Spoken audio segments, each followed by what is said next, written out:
조간 브리핑입니다. 먼저 조선일보입니다.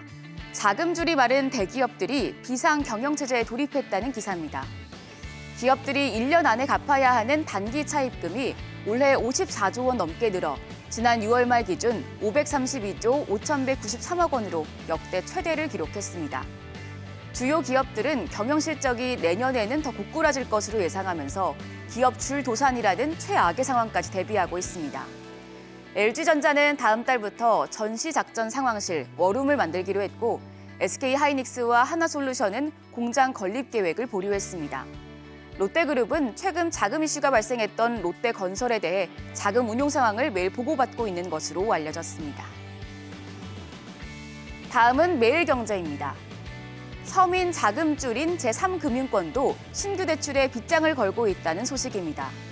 작은 대부업체들은 신규 대출을 사실상 중단한 가운데 업계 2위인 리드코프가 지난 24일 대출 규모를 더 줄이겠다는 방침을 밝혔습니다. 금리 상승으로 금융시장을 통한 자금 조달이 어려워진 데다 부동산 가격 하락으로 담보 가치마저 불안정해진 영향입니다. 은행과 저축은행을 비롯한 1, 2금융권이 줄줄이 대출 문턱을 높이고 있는데요. 이 가운데 대부업체들이 대출을 조이면서 가계부채 뇌관이 터지기 시작한 것 아니냐는 우려의 목소리가 나옵니다. 다시 조선일보입니다.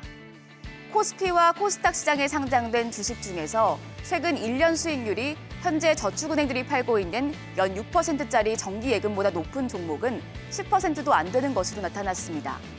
한국거래소에 따르면 지난해 10월 21일부터 지난 21일까지 5.1% 이상 수익률을 기록한 코스피 시장 종목은 71개로 1년 수익률을 확인할 수 있는 928개 종목 중 7.7%에 그쳤습니다.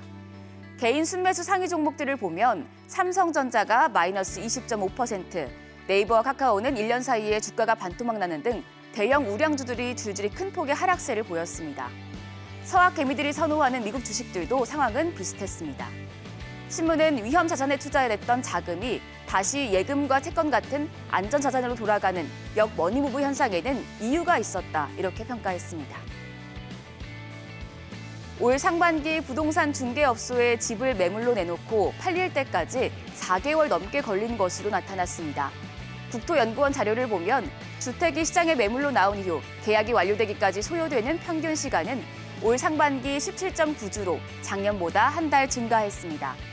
지난해 하반기부터 본격적인 거래 절벽에 들어가면서 매물이 거래되지 못한 채 시장에 머무는 기간이 늘어나고 있는 건데요. 매매거래 급 매물 비중은 2021년 상반기 6.7%에서 올 상반기 들어 53%까지 급등해서 그나마 시장에서 거래되는 매물 2건 중 1건은 급매물인 것으로 나타났습니다. 오늘 마지막 기사 한국경제입니다. 올해 서울의 새 아파트 공급이 7,500여 가구에 그친 것으로 나타났습니다. 올 초만 해도 서울에 48,089가구가 분양될 것으로 예상됐는데 이 중에 15%가량만 분양됐습니다. 가뜩이나 부동산 경기가 나빠진 와중에 공사비가 급등하고 재건축 부담금과 분양가 상한제 등의 규제가 겹친 탓인데요. 조합들은 일단 기다려보자며 분양 일정을 계속 미루고 있다고 합니다. 하지만 금리가 급등하는 와중에 부동산 프로젝트 파이낸싱, PF발 자금 경세까지 불거지면서 연말까지 남은 2개월간 계획된 2만여 가구의 가구도 공급도 장담할 수 없는 상황이 됐습니다. 지금까지 조간 브리핑이었습니다.